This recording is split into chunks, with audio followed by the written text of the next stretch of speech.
Want to hear something ridiculous? Florida makes phosphorus fertilizer. Mosaic, down in Polk County, one of the biggest employers in Central Florida, is mining it, processing it, and shipping it all over the world.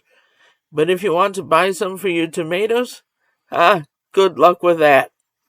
You'll be hunting down starter fertilizer during the 3-month window when it's legal, or you'll be getting real creative with trips to Georgia, because the state that produces the stuff has decided you can't use it. But here's the thing. They can ban the synthetic fertilizer all they want. There are natural sources they can't touch, and if you know what you're doing, you can fertilize your garden right through their blackout period without breaking a single rule. Let me show you how. Alright, so first, the ban isn't set up by the state government. That'd be too easy. What we've got is a patchwork of county and city rules, mostly targeting the summer rainy season from June through September. The official reason? Protecting the waterways. You fertilize before a storm, and in Florida summer that's literally every afternoon, and that phosphorus and nitrogen washes straight into the storm drains, the canals, the rivers, the Gulf. Creates algae blooms, kills fish, feeds red tide. Environmental disaster, or so they believe.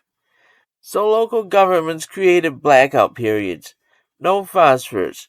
Nitrogen often has to be slow release even when it is legal. Some counties won't let you fertilize within 50 feet of a waterway no matter what month it is.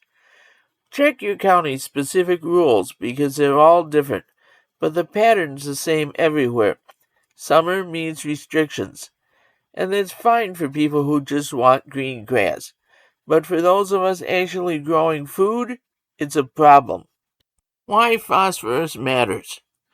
Because here's what they don't tell you when they write these rules. You can't just skip phosphorus. Nitrogen? Easy to replace. Grass clippings, coffee grounds, done.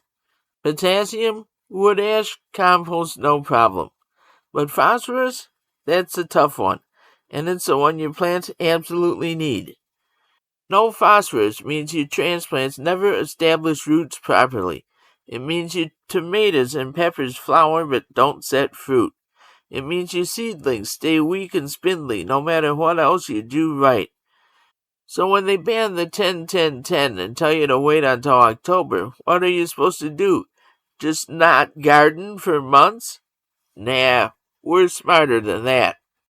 Bone meal, your secret weapon.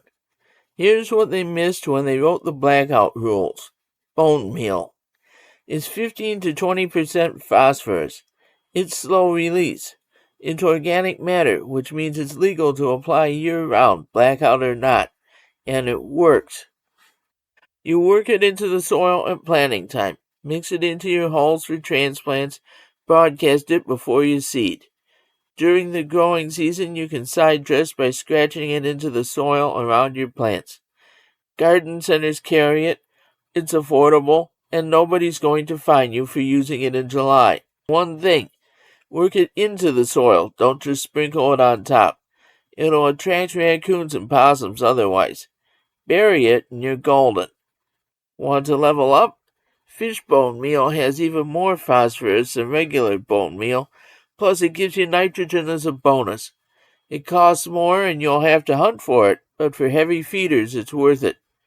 And composted manure, especially chicken manure, that's another legal phosphorus source they can't touch. Has to be composted, not fresh, or you'll burn everything. But composted, legal everywhere, anytime, and it improves your soil while it feeds your plants. They banned the synthetic fertilizer. They forgot about the bones. That's their mistake, not yours.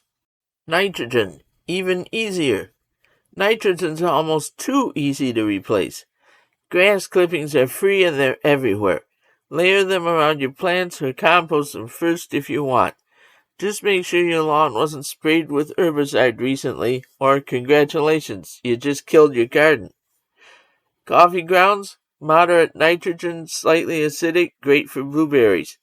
Mix them with browns when composting or they'll turn into a solid brick. Compost is a cheat code.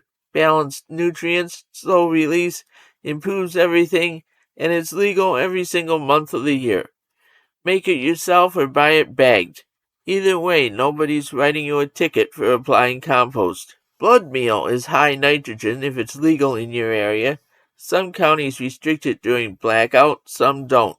Check first. If it's allowed, use it sparingly because it's concentrated and work it into the soil. See the pattern here? They can ban all the synthetic nitrogen they want. There are a half dozen natural sources they never thought about. Potassium. For potassium, wood ash is your power move, if you use it right. It's high in potassium, but it raises your pH significantly. Good if you're dealing with acidic sand and need to bring it up. Bad if you overdo it and swing too far the other way. Use it light, test your soil after, don't just dump it everywhere. Got a fireplace or fire pit? Free potassium. Just use it smart. Leaf mold and compost both provide moderate potassium with zero risk. Use as much as you want, they only make things better. So yeah, you can fertilize in Florida, even during blackout, even when they've banned everything chemical at the garden center. Bone meal for phosphorus, grass clippings and coffee grounds for nitrogen, wood ash and compost for potassium. All legal, all year. Check your county rules, but these should work everywhere. Florida makes a fertilizer but won't let you use it. Fine. We'll use what they can't ban instead, and our gardens will do just fine without their permission. That's all for now. Subscribe to see more.